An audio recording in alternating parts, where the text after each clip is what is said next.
Hey everybody, I'm Sam Gross with electricbikereport.com, and this is the all-new Aventon Sinch Step-Through. It's the California-based brand's freshly redesigned fat folding bike that, in addition to an all-new look, sports a new low-step frame that's even easier to get on and off of. We're going to put this bike through the test today to see how it performs in the real world, so stick with us.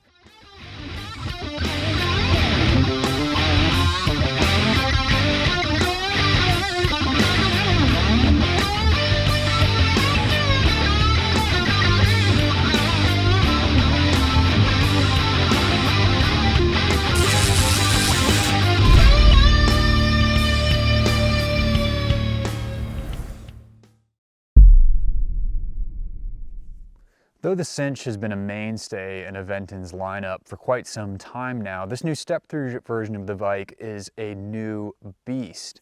And I'm not just saying that it's a new beast in the sense that Aventon lowered the top tube to make it easier to get onto.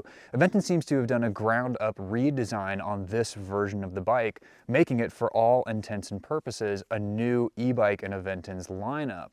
There are some similarities. We're seeing a 500-watt rear hub motor and a 48-volt, 14-amp-hour battery or 672-watt-hour battery that's integrated inside the frame, but a lot of the similarities seem to stop there.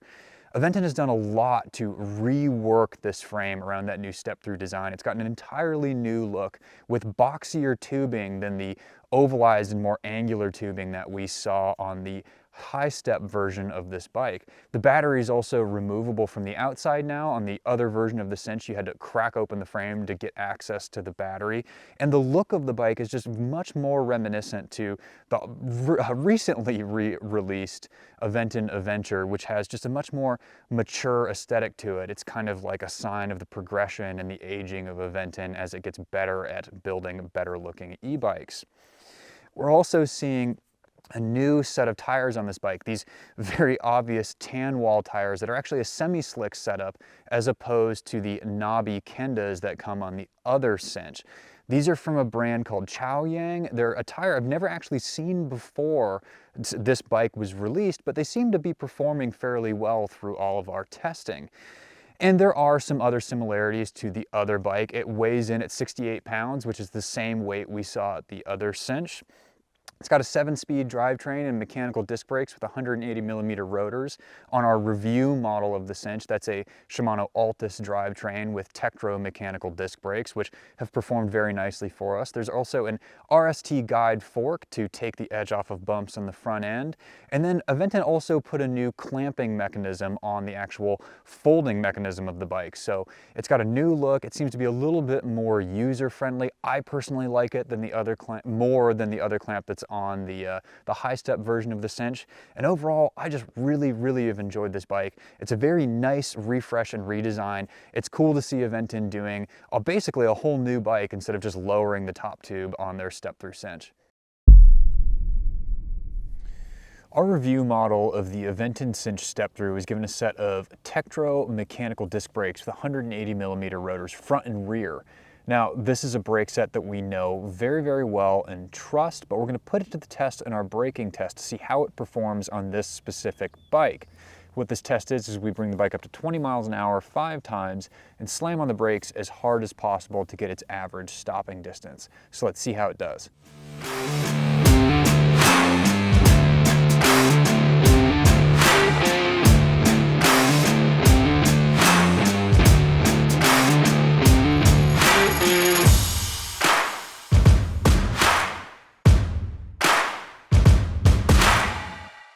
The Sinch performed really nicely in our braking test, coming to a stop on average in 11 feet and 5 inches, which is a several foot improvement over the current average of all of the bikes we've put through this test, which is about 16 feet and some change. So that means these Tektro mechanical disc brakes do a really nice job of bringing this bike to a really safe and controlled stop. But one additional note I'd like to make is on these Chaoyang tires. Now, before the Sinch came out, I'd actually never heard of this brand before, so this is my first time really putting these tires through its paces, and tires are very important for braking performance, and these particular models seem to have a really soft rubber compound that smears on the asphalt. That gives you a really good amount of traction, helps you manage skids well, and bring the bike to a safe stop. So to get an idea of how well the Sinch's 672 watt-hour battery performs, we put it through two different range tests, the first on PAS3 and the second on PAS5. And on that PAS3 range test, we saw a range of 38.9 miles at an average speed of about 14 miles an hour. And then in the PAS5 test, we saw a range of 27.8 miles at an average speed of a little over 18 miles an hour. Those are really solid results that are competitive in the affordable electric folding bike category. Couple of things I'll note about that range is just how good the speed was in PAS3 and PAS5. Those are relatively high average speeds. And the reasoning as to why we chose PAS3 as our lower power range test is, like many other affordable electric bikes like this one, this bike has 5 levels of pedal assist. Those lower levels of pedal assist didn't do a whole lot for the bike. We really didn't get much of a sensation that this bike was an e-bike until about PAS3, which is why we did our low power range test on that one. But all in all, this is a really nice performing e-bike with a good solid range. The Sinch's 500 watt geared rear hub motor is a Class 2 unit that uses a throttle and 5 levels of pedal assist, all of which are limited to 20 miles per hour. The motor is engaged via a cadence sensor, which measures whether or not you're pedaling, and it turns the motor on and off based off of that. And what we found about this bike is that it's a really peppy feeling bike for a 500 watt rear hub motor. That's partially due to the fact that it rolls on 20-inch tires. The smaller diameter wheels help give the bike a little bit of a better acceleration from a dead stop and really make this bike a lot of fun at low speeds. Couple of gripes though about this bike's motor power, and the first is that when using the throttle, the power is just a little bit soft at low speeds. It doesn't really accelerate the way that I would hope it would. Once you get rolling, it's just fine, but at that low speed I find myself doing a little bit of a scooter push to get the bike going. One more gripe is with the cadence sensor. Now, it is not at all uncommon to see a little bit of a lag with bikes that are equipped with cadence sensors, and this one definitely has one. It takes maybe 1 or 2 rotations of the crank before the motor kicks on. I didn't notice any sort of lag with the motor disengaging, which is actually the more important part for safety reasons. So if I had to choose between a motor that lagged in the beginning and one that lagged at the end, I would definitely choose one like this that had a little bit of a lag in the beginning. But by and large, I've been really impressed with this bike's motor performance. It's really fun, it's really peppy, it climbs hills very well for a 500 watt rear hub motor, which we'll go into a little bit more in depth later. But we also put this bike's 5 levels of pedal assist to the test on our electric bike report circuit, where we did 1 lap on each pedal assist level plus 1 with the motor entirely off. What we found was a bike that didn't pedal super duper well with the motor entirely off, which this is an e-bike, so that's not something that too many people are going to worry about. But it did take a little bit of time for us to really feel the motor power up until PAS3, when this bike really began to feel like an e-bike. Once you get in PAS5 though, this thing cruises really close to its maximum motor assisted speed of 20 miles an hour, and it's plenty fast, plenty fun, and does a really great job. The Sinch is an electric folding bike, but it's not an electric folding bike in the sense that you're going to fold it up and roll it onto a subway car or carry it up a set of stairs and stash it underneath your desk at work. It's an electric folding bike in the sense that it's designed to be stored in compact places or even carried in the back of your car. Because of that, it's actually fairly large. It's got a longer wheelbase and its weight is fairly hefty at 68 pounds. But because of that larger side, and especially because of that longer wheelbase, the Sinch has a really nice neutral and predictable ride quality. It feels really nice in corners. It's very stable and confidence inspiring at higher speeds.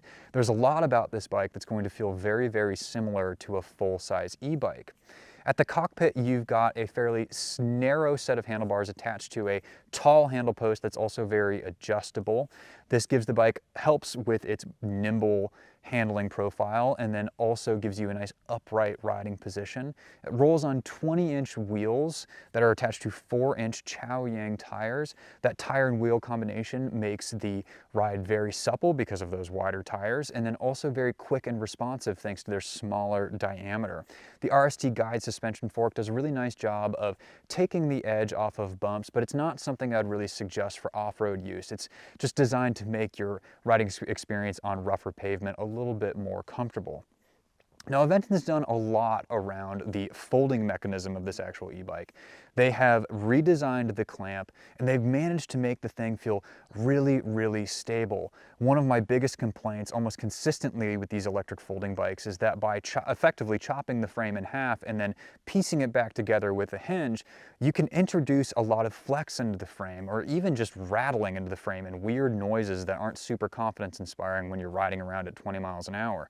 The Sinch has none of those issues. It's a really solid feeling bike. It feels just like it's all one piece, and you really only notice that it folds until you need it to fold. It is, like many other affordable electric folding bikes on the market, fairly easy to fold up, but like a lot of the other electric folding bikes on the market, it doesn't have a way to actually attach the two sides together. So when it's folded, it sometimes can want to unfold again because there's nothing holding them together. That is something very minor that I really wish more affordable electric folding bike companies like Aventon would fix. It just makes the bike a little bit cumbersome when you're trying to pick it up and put it in the trunk of a car or in the back of a pickup truck. But other than that, I really, really like how this bike rides. I cannot stress enough how confidence-inspiring that hinge and folding mechanism is. It's just a really stable, really solid, and really confidence-inspiring ride. To get an idea of how well the Sinch climbs hills, we are going to put it to the test on our test hill hellhole. Now, hellhole is 1/3 of a mile long. It's a 12% gradient on average, so it is extremely steep and longer than average for a hill that steep. It's going to be plenty to put this bike's 500-watt rear hub motor to the test, so let's see how it performs. All right. So this is the throttle-only test of the new Aventon Sinch Step-Through. It's got a 500-watt rear hub motor, which can be a little bit hit and miss on our test hill hellhole, at least that category of motor, but we'll see how this bike gets on. So far this thing's plugging along pretty well. Actually, it's holding its speed super well. We're still over 10 miles an hour on the steepest part of the hill, which is solid. Haven't fallen below it yet. If this thing stays over 10, oh, there it goes under 9. I jinxed it.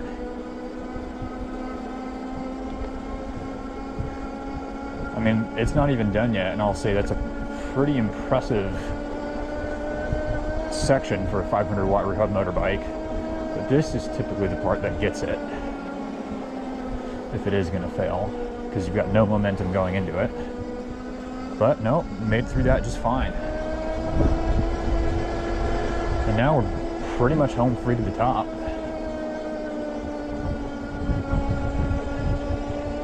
Just about 100 more feet and we're done.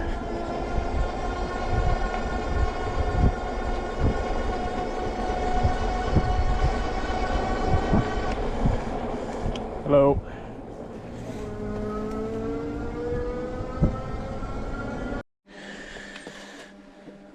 All right, now on to the PAS 5 hill test. After that throttle test, I have pretty much all the faith in the world that this is going to do just fine. That one through the bottom of the wash, keep some momentum up. And up the hill we go. So I'm going to do my best to talk the whole time, so that you all know I'm not just like juicing it up the hill. But as expected, it is cruising.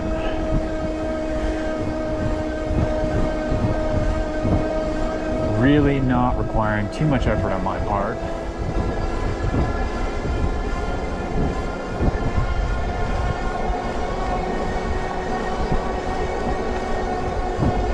Cycling through the gears.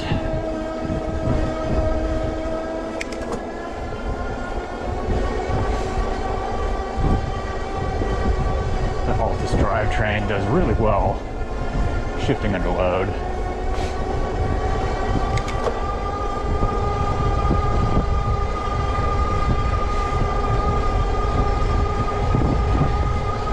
All right, there's the top. So for a 500 watt rear hub motor powered e-bike, the Sinch performed really nicely up hill hole. In the throttle only portion of the test, where I didn't help it at all with my legs, it made it to the top in 1 minute and 35 seconds with an average speed of 11.4 miles an hour. Then in PAS5, where I added the help of my legs, it made it to the top in 1 minute, 14 seconds with an average speed of 14.7 miles an hour.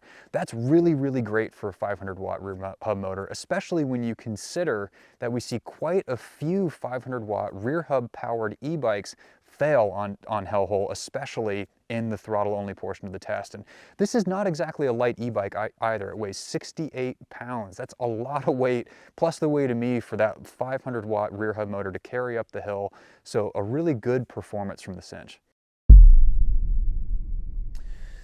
There's quite a lot I like about the new Sinch Step-Through, but I think my two favorite things are its redesigned looks and just how stable the entire frame feels. I'm not talking about stability and just its ride quality, which it has quite a bit of that. I'm also talking about just the stability of how well this folding electric bike seems to stick together and mesh together. When you cut an electric folding bike in half and then reattach it using a hinge and a small clamp, as I said before, you are potentially introducing a whole mess of issues into the bike. Aventon seems to have done a really great job of mitigating a lot of those issues. The bike rides like it's all one piece. You really don't notice it's a folding bike until you go to fold it. The best part about it though is just how quiet it is. So often the hinge rattles or different parts of the folding mechanism like the handle post or the pedals are just rattling around feeling like they just want to come apart. The Sinch does not have any of those issues. It's really nice riding. I also love the attention to detail that Aventon has put into the overall looks of this bike. It's just a much more mature, much more grown-up version of the Sinch. Not that the other Sinch is a bad-looking bike, but this just suits my tastes much better, and I have a feeling it's going to suit a lot of our viewers' tastes a little bit better than that other Sinch as well. Overall, this has been a fantastic bike to ride. I'm really impressed with what Aventon has done by not just lowering the top tube. They've really done a really great job of making their new Step-Through Sinch just a whole new e-bike. It's really been a nice ride.